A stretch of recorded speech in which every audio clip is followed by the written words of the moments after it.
Hi everyone. आज का question हमारा magnetic effect of electric current से रहेगा। क्वेश्चन सॉल्व करने से पहले हम क्वेश्चन में यूज़ होने वाले कुछ बेसिक इंपॉर्टेंट पॉइंट्स डिस्कस करेंगे। जैसे मान लीजिए बच्चे, आपके पास एक करंट कैरिंग कंडक्टर है जिसमें करंट आई फ्लो कर रहा है, राइट। इस करंट कैरिंग कंडक्टर से ए परपेंडिकुलर डिस्टेंस पर एक पॉइंट पी है। पॉइंट पी कंडक्टर के एक एंड पर फाई वन एंगल की फॉर्मेशन कर रहा है, जबकि दूसरे एंगल पर फाई टू एंगल की फॉर्मेशन कर रहा है। तो इस करंट कैरिंग कंडक्टर की वजह से पॉइंट पी पर मैग्नेटिक फील्ड की वैल्यू होगी mu naught I over 4 pi a perpendicular into sine phi one plus sine phi two के इक्वल। ठीक है। इस करंट कैरिंग कंडक्टर की वजह से इस पॉइंट पर मैग्नेटिक फील्ड आप इस फॉर्मूले की हेल्प से निकाल सकते हो। मान लीजिए बच्चे, अगर कंडक्टर की लेंथ बहुत ज़्यादा है, ठीक है, बहुत लंबी अगर आपके पास कंडक्टर है, यानी कि infinitely long straight current carrying conductor की वजह से हम एक पॉइंट पर मैग्नेटिक फील्ड की वैल्यू निकालना चाहते हैं। जब कंडक्टर बहुत ज़्यादा लॉन्ग होगा तो उस केस में phi one and phi two 90 degree के इक्वल हो जाएगा। ठीक है, ये एंगल्स हो जाएंगे 90 डिग्री के इक्वल। तो मैग्नेटिक फील्ड की वैल्यू रहेगी mu naught I over 4 pi a perpendicular into sign 90 plus sign 90 that is 2। ठीक है, इसी फॉर्मूले का यूज करना है। यहाँ पे 90 90 आप वैल्यू पुट कर देंगे और यहाँ पे 2 आ जाएगा। तो मैग्नेटिक फील्ड एक infinitely long straight current carrying conductor की वजह से होगी mu naught I over 2 pi a perpendicular के इक्वल। अगर infinitely long straight current carrying conductor है और आप किसी पॉइंट पर मैग्नेटिक फील्ड की वैल्यू निकालना चाहते हैं, तो आप इस फॉर्मूले की हेल्प से मैग्नेटिक फील्ड की वैल्यू निकाल दोगे। ठीक है। अब देखो बच्चे, इसकी डायरेक्शन क्या होगी। जिस डायरेक्शन में करंट फ्लो हो रहा है उस तरफ आपने अपने थंब को पॉइंट करना है। पाम इंडिकेट करेगी फील्ड की डायरेक्शन को, मैग्नेटिक फील्ड की डायरेक्शन को। ठीक है, राइट हैंड पाम रूल का यूज करके हम मैग्नेटिक फील्ड लाइंस की डायरेक्शन बता सकते हैं। जिस डायरेक्शन में करंट फ्लो कर रही है उस तरफ थंब को पॉइंट कीजिए। पाम मेरी इनवर्ड डायरेक्शन में पॉइंटेड है, यानी कि इस पॉइंट पर magnetic field lines inward direction में पॉइंटेड हैं। ठीक है। अब नेक्स्ट देखो बच्चे, मान लीजिए आपने एक्सटर्नल मैग्नेटिक फील्ड में, ये कोई एक्सटर्नल मैग्नेटिक फील्ड्स हैं, एक्सटर्नल मैग्नेटिक फील्ड में आपने किसी करंट कैरिंग कंडक्टर को प्लेस कर दिया है जिसमें करंट अपवर्ड डायरेक्शन में फ्लो कर रही है। एक्सटर्नल मैग्नेटिक फील्ड में मैग्नेटिक फील्ड लाइंस की डायरेक्शन इस तरफ थी, जबकि करंट अपवर्ड डायरेक्शन में फ्लो हो रही थी। ठीक है, कंडक्टर में। तो इस कंडक्टर में फोर्स लगेगी। ठीक है, इस कंडक्टर को अगर मैं एक्सटर्नल मैग्नेटिक फील्ड में प्लेस कर दूं तो इस कंडक्टर पर external magnetic field lines force लगाएंगी और फोर्स की वैल्यू होती है I L B sine theta के इक्वल। ठीक है, where theta is the angle between length या फिर current and the external magnetic field. Upward direction में करंट फ्लो हो रही है, एक्सटर्नल मैग्नेटिक फील्ड इस तरफ है, यानी कि दोनों के बीच में एंगल है 90 डिग्री का। ठीक है। अब फोर्स की डायरेक्शन क्या होगी। जिस तरफ मैग्नेटिक फील्ड है उस तरफ आपने अपनी फोर फिंगर को पॉइंट करना है, यानी कि एक्सटर्नल मैग्नेटिक फील्ड की तरफ मेरी फोर फिंगर पॉइंटेड होगी। करंट जिस तरफ जा रही है उस तरफ आपने अपनी मिडल फिंगर को पॉइंट करना है। ठीक है, इस डायरेक्शन में मैग्नेटिक फील्ड है तो इस तरफ मैं अपनी फोर फिंगर को पॉइंट करूंगी। जिस डायरेक्शन में करंट फ्लो हो रहा है उस तरफ हमने अपनी मिडल फिंगर को पॉइंट करना है। थंब इंडिकेट करेगा फोर्स की डायरेक्शन को। ठीक है, इस कंडक्टर पर फोर्स इनवर्ड डायरेक्शन में लगेगी। ठीक है, तो फोर्स की डायरेक्शन रहेगी इनवर्ड। ठीक है, ये कंडक्टर था, इस पे करंट अपवर्ड डायरेक्शन में फ्लो हो रही थी। इसको एक्सटर्नल मैग्नेटिक फील्ड में हमने रखा तो इस पे फोर्स लगेगी इनवर्ड डायरेक्शन में। ठीक है। अब देखो बेटा, इन सारी चीज़ों का यूज़ मैं इंपॉर्टेंट रिजल्ट में करने वाली हूँ। जैसे मान लीजिए आपके पास दो करंट कैरिंग कंडक्टर्स हैं। ठीक है, यहाँ पे दो करंट कैरिंग कंडक्टर्स है। फर्स्ट में करंट I1 फ्लो कर रहा है और सेकंड वाले में करंट I2 फ्लो कर रहा है। दोनों के बीच में डिस्टेंस है मान लीजिए R। इसकी लेंथ है L1 और सेकंड वाले की लेंथ है L2। तो अब देखो बच्चे, फर्स्ट जो वायर है, ठीक है, फर्स्ट वायर, इसमें करंट फ्लो हो रही है I1 और मैंने आपको बताया था कि करंट कैरिंग वायर के आसपास मैग्नेटिक फील्ड लाइंस होती हैं, यानी कि इसके आसपास भी मैग्नेटिक फील्ड लाइंस होंगी इस तरह से। ठीक है, इस तरह से इसमें मैग्नेटिक फील्ड लाइंस होंगी, तो magnetic field lines first current carrying conductor की वजह से म्यू नॉट आई वन, इसमें करंट आई वन फ्लो कर रहा है, डिवाइडेड बाय 2 पाई R1 के इक्वल होगी। ये करंट कैरिंग कंडक्टर है जिसमें आई वन करंट फ्लो हो रहा है। इस करंट कैरिंग कंडक्टर की वजह से इस पॉइंट पर हम मैग्नेटिक फील्ड की वैल्यू निकालना चाहते हैं। मैग्नेटिक फील्ड हम इस फॉर्मूले की हेल्प से निकाल सकते हैं। एक infinitely long straight current carrying conductor की वजह से किसी पॉइंट पर मैग्नेटिक फील्ड हम इस फॉर्मूले की हेल्प से निकाल सकते हैं। अब मैग्नेटिक फील्ड की डायरेक्शन किस तरफ होगी? राइट हैंड पाम रूल का आप यूज़ करेंगे। पाम मेरे इनवर्ड डायरेक्शन में पॉइंटेड है, यानी कि जो फील्ड लाइंस होंगी, फील्ड लाइंस इनवर्ड डायरेक्शन में पॉइंटेड होंगी, यानी कि मैग्नेटिक फील्ड की डायरेक्शन है इनवर्ड। ठीक है, मैग्नेटिक फील्ड लाइंस मेरी इनवर्ड डायरेक्शन में पॉइंटेड है। अब देखो बेटा, इस रीजन पर फोकस करेंगे, यहाँ पे magnetic field lines inward direction में पॉइंटेड है और इस कंडक्टर को हमने एक्सटर्नल मैग्नेटिक फील्ड में प्लेस करके रखा है। ये सेकंड कंडक्टर है जिसमें करंट I2 फ्लो हो रही है। इस कंडक्टर को हमने B1 के अंदर रखा हुआ है, एक्सटर्नल मैग्नेटिक फील्ड के अंदर रखा हुआ है, यानी कि एक्सटर्नल मैग्नेटिक फील्ड इस करंट कैरिंग कंडक्टर पर फोर्स लगाएगी और फोर्स की वैल्यू हम इस फॉर्मूले की हेल्प से निकाल सकते हैं। ठीक है, तो सेकंड कंडक्टर पर फोर्स लगेगी और फोर्स की वैल्यू होती है current flowing through the wire. Wire में I2 करंट फ्लो हो रहा है। Length of the conductor, conductor की लेंथ है L2 and magnetic field, external magnetic field का मैग्नीट्यूड क्या है? B1। एक्सटर्नल मैग्नेटिक फील्ड का मैग्नीट्यूड है B1। ठीक है, इनटू साइन थीटा। राइट, अब देखो बेटा, मैग्नेटिक फील्ड इनवर्ड डायरेक्शन में है जबकि करंट अपवर्ड डायरेक्शन में फ्लो हो रही है। दोनों के बीच में एंगल है 90 डिग्री का, तो यहाँ पे आएगा साइन 90 और साइन 90 होता है 1, यानी कि सेकेंड वायर पर फोर्स रहेगी I2 L2 B1 के इक्वल। राइट, अब B1 की वैल्यू हम इस इक्वेशन में पुट कर देंगे तो आपके पास F2 की वैल्यू आएगी। F2 is equals to I2 L2 and B1। B1 है म्यू नॉट I1 ओवर 2 पाई R1 के इक्वल। ठीक है, तो ये है फोर्स की value, total force acting on the second conductor. ठीक है, due to the presence of the first conductor. तो फर्स्ट कंडक्टर की वजह से सेकंड कंडक्टर पर फोर्स रहेगी mu naught I1 I2 over 2 pi R के इक्वल। ठीक है, इंपॉर्टेंट रिजल्ट है ये। अब देखो, दूसरा हम फोर्स पर यूनिट लेंथ भी निकाल सकते हैं। ये तो पूरे कंडक्टर पर फोर्स की वैल्यू मिली ना, पूरे कंडक्टर पर टोटल फोर्स इतनी लग रही है, पर यूनिट लेंथ पर कितनी फोर्स लगेगी? Force per unit length. ठीक है, फोर्स पर यूनिट लेंथ हम निकालना चाहते हैं, तो फोर्स पर यूनिट लेंथ, अच्छा यहाँ पे L2 भी है साथ में, राइट, L2 भी है यहाँ पे साथ में। ठीक है, तो फोर्स पर यूनिट लेंथ यानी कि F2 ओवर L2 ये होगा mu naught I1 I2 over 2 pi R के इक्वल। ठीक है, टोटल फोर्स लग रही है mu naught I1 I2 L2 over 2 pi R के इक्वल। इस पर टोटल फोर्स आप इस फॉर्मूले की हेल्प से निकाल सकते हो। फोर्स पर यूनिट लेंथ, एक यूनिट लेंथ पर इतना फोर्स लग रहा है। ठीक है, अब इस फोर्स की डायरेक्शन क्या होगी? देखो बच्चे, मैग्नेटिक फील्ड मेरी इनवर्ड डायरेक्शन में पॉइंटेड है, यानी कि फोर फिंगर को मैं इनवर्ड डायरेक्शन में अलाइन करूंगी, जबकि करंट मेरा अपवर्ड डायरेक्शन में फ्लो हो रहा है, यानी कि मिडल फिंगर मेरी अपवर्ड डायरेक्शन में पॉइंटेड रहेगी।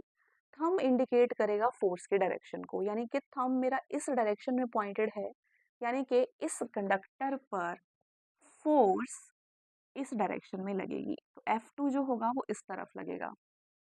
ठीक है, तो F2 की वैल्यू मैं लिख लेती हूँ। F2 is equals to mu naught I1 I2 L2 over 2 pi R। तो ये है फोर्स की वैल्यू जो कि सेकेंड कंडक्टर पर लग रही है और फोर्स जो है वो इस डायरेक्शन में लगेगी। राइट, अब देखो बेटा, और ये है फोर्स पर यूनिट लेंथ की वैल्यू, एक यूनिट लेंथ पर कितना फोर्स लगेगा। राइट। तो अब मैं सेकंड केस करूंगी इसका। अब देखो बच्चे,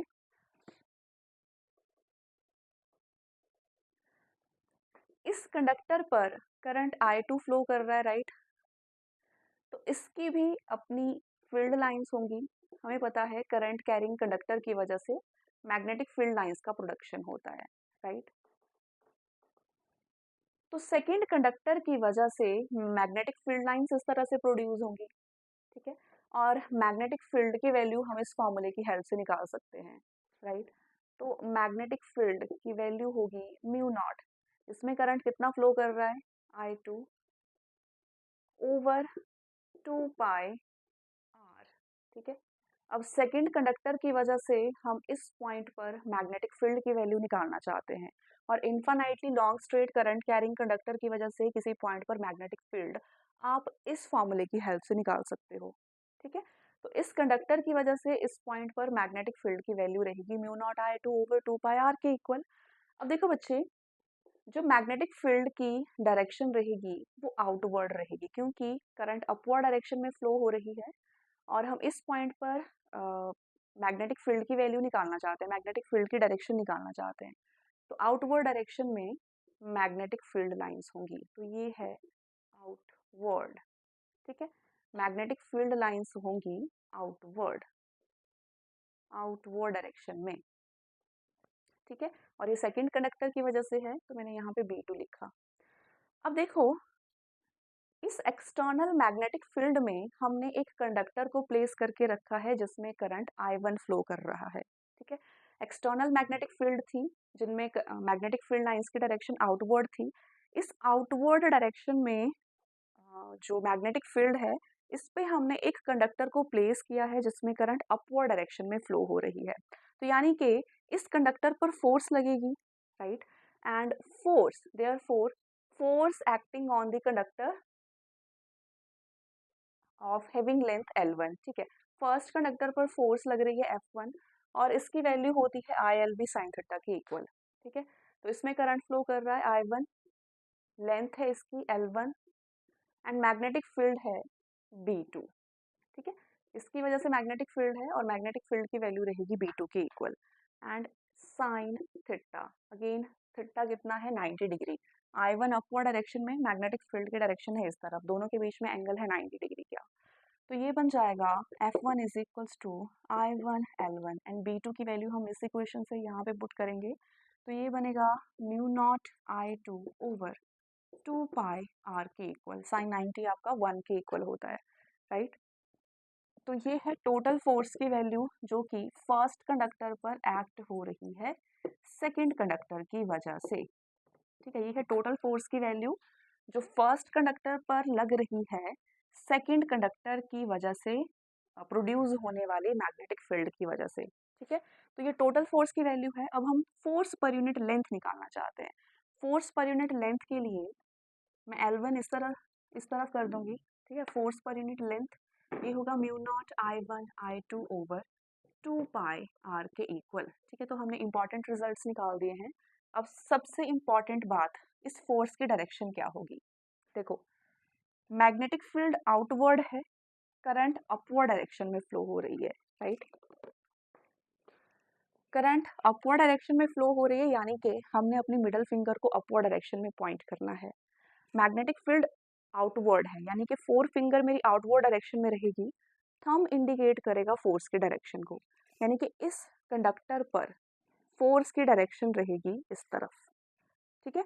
इस तरफ है मेरी मैग्नेटिक फील्ड लाइंस, और अपवर्ड डायरेक्शन में रहेगा करंट का डायरेक्शन, यानी कि थंब की डायरेक्शन आ रही है इस तरफ, यानी कि इस कंडक्टर पर फोर्स लग रही है इस डायरेक्शन में। तो F1 की वैल्यू रहेगी इस तरफ, ठीक है, टुवर्ड्स द सेकंड कंडक्टर। तो देखो बेटा, यानी कि अगर दो कंडक्टर्स आपके पास हैं और दोनों कंडक्टर्स में सेम डायरेक्शन में करंट फ्लो होता है, तो ये दोनों कंडक्टर्स एक दूसरे को अट्रैक्ट करेंगे। ये बहुत इंपॉर्टेंट रिजल्ट है। अगर आपके पास दो कंडक्टर्स हैं और दोनों कंडक्टर्स पर सेम डायरेक्शन में करंट फ्लो हो रही है, तो दो कंडक्टर्स एक दूसरे को अट्रैक्ट करेंगे, ठीक है।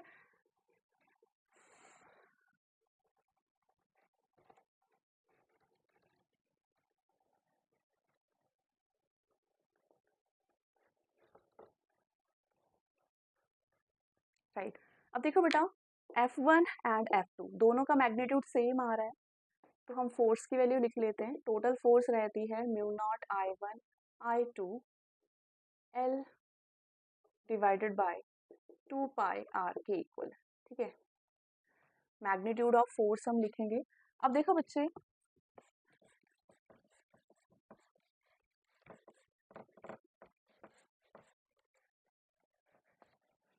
राइट, तो मैंने सबसे पहले आपको बताया, अगर आपके पास इस तरह से दो करंट कैरिंग कंडक्टर है जिसपे करंट सेम डायरेक्शन में फ्लो हो रहा है, तो ये कंडक्टर्स एक दूसरे को अट्रैक्ट करेंगे। ठीक है, इनमें फोर्स ऑफ अट्रैक्शन होगी। अब देखिए, अगर मान लीजिए आपके पास दो करंट कैरिंग कंडक्टर्स हैं जिसपे करंट अपोजिट डायरेक्शन में फ्लो हो रही है, एक में करंट अपवर्ड डायरेक्शन में जा रही है और दूसरे में करंट डाउनवर्ड डायरेक्शन में जा रही है, तो क्या ये एक दूसरे को अट्रैक्ट करेंगी या फिर एक दूसरे को रिपेल करेंगी? ठीक है, मान लीजिए दोनों के बीच में डिस्टेंस है r। देखो बेटा, फर्स्ट कंडक्टर की वजह से मैग्नेटिक फील्ड का प्रोडक्शन होगा इस तरह से, और मैग्नेटिक फील्ड होगी इनवर्ड डायरेक्शन में। मैग्नेटिक फील्ड होगी इनवर्ड डायरेक्शन में, तो इनवर्ड डायरेक्शन में मैग्नेटिक फील्ड है, करंट आपका डाउनवर्ड डायरेक्शन में जा रहा है, तो फील्ड के अलोंग आपने अपनी फोर फिंगर को पॉइंट करना है और करंट की डायरेक्शन के अलोंग आपने अपनी मिडल फिंगर को पॉइंट करना है। तो इस कंडक्टर पर फोर्स लग रही है इस तरफ। ठीक है, सेकंड कंडक्टर पर फोर्स लगेगी इस तरफ। अब देखिए, सेकंड कंडक्टर की वजह से भी मैग्नेटिक फील्ड का प्रोडक्शन होगा, राइट, तो यानी कि सेकंड कंडक्टर की वजह से भी इस पर फोर्स लगने वाली है। सबसे पहले मैग्नेटिक फील्ड देख लेते हैं। मैग्नेटिक फील्ड इस तरह से रहेगी, इनवर्ड डायरेक्शन में रहेगी। ठीक है, क्योंकि डाउनवर्ड डायरेक्शन में करंट फ्लो हो रही है, यानी कि इस बार यहाँ पे मैग्नेटिक फील्ड की डायरेक्शन रहेगी इनवर्ड।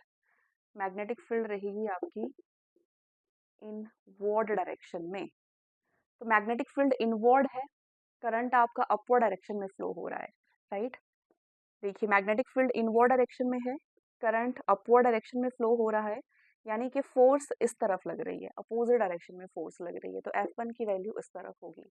ठीक है, आपके पास दो कंडक्टर्स हैं, दो कंडक्टर्स पर करंट अपोजिट डायरेक्शन में फ्लो हो रही है। इसमें अपवर्ड डायरेक्शन में करंट फ्लो हो रही थी, इसमें डाउनवर्ड डायरेक्शन में करंट फ्लो हो रही थी, तो ये दो वायर्स एक दूसरे को रिपेल करेंगी।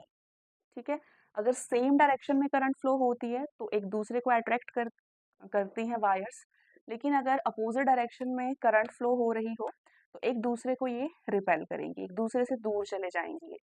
ठीक है, अब बेटा ये था हमारा जो इम्पोर्टेंट, जो मैंने आपको बताई चीज़ें। अब आते हैं अपने क्वेश्चन पे। A current of 5 ampere flows through each of two parallel long wires. The wires are 2.5 centimetre apart. Calculate the force acting per unit length of each wire. Use the standard value of constant required. What will be the nature of the force if both current flows in the same direction? Right.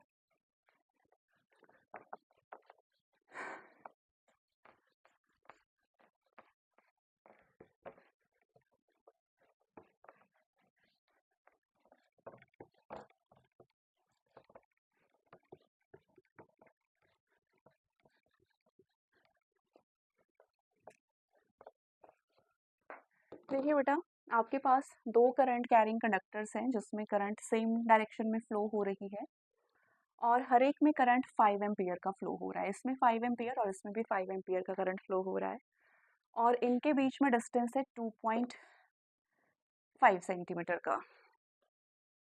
आपसे force per unit length पूछी है। ठीक है, तो R है 2.5 centimetre, centimetre को metres में change करेंगे 10 की पावर -2 मीटर्स, राइट। तो टोटल फोर्स की वैल्यू रहेगी, total force is equals to mu naught I1 I2। I1 is 5 and I2 is again 5 and length, right, length wire की, ठीक है, तो बेटा यहाँ पे हम F ओवर L, ठीक है, अगर L को इस तरफ ले आएंगे तो उससे हमें फोर्स पर यूनिट लेंथ की वैल्यू मिल जाएगी। तो ये बन जाएगा mu naught I1 I2 over 2 pi R के इक्वल, एंड आर आपके पास दे रखा है 2.5 into 10 raise to the power -2 metres के इक्वल। फोर्स यूनिट लेंथ हमसे पूछी है। ठीक है, एक यूनिट लेंथ पर कितनी फोर्स की वैल्यू रहेगी। ठीक है, तभी मैंने यहाँ पे F ओवर L लिया। म्यू नॉट की वैल्यू 4 पाई इंटू 10 की पावर -7 के इक्वल होता है। ये बन जाएगा 5 into 5 that is 25 divided by 2 pi into 2.5 into 10 raise to the power -2। अच्छा, यहाँ से आप डेसिमल हटा देंगे और यहाँ पे एक्स्ट्रा 10 लग जाएगा। 25 से 25 कैंसिल हो जाएगा, 2 पाई एंड 4 पाई, तो यहाँ पे 2 बचा, -2 से -7 कैंसिल, यहाँ पे -5 बचा, तो ये बना 2 into 10 raise to the power -5। ठीक है, -7 था, -2 था, तो यहाँ पे -5 बचेगा into 10। Okay, bases are same, powers will get added, so ये बना 2 into 10 raise to the power -5 plus 4 that is -4। ठीक है, तो ये है फोर्स पर यूनिट लेंथ की वैल्यू, न्यूटन पर मीटर। ठीक है, तो ये है बेटा, इतना फोर्स हर एक यूनिट लेंथ पर लगेगा।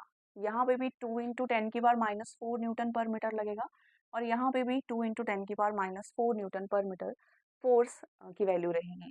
ठीक है, अब देखो, क्योंकि वायर्स में करंट सेम डायरेक्शन में फ्लो हो रहा है, तो मैंने आपको बताया था अगर सेम डायरेक्शन में करंट फ्लो हो तो कंडक्टर्स एक दूसरे को अट्रैक्ट करेंगे, तो ये एक दूसरे को इस तरह से अट्रैक्ट करेंगे। ठीक है, तो ये था बेटा हमारा क्वेश्चन जो कि magnetic effect of electric current से था।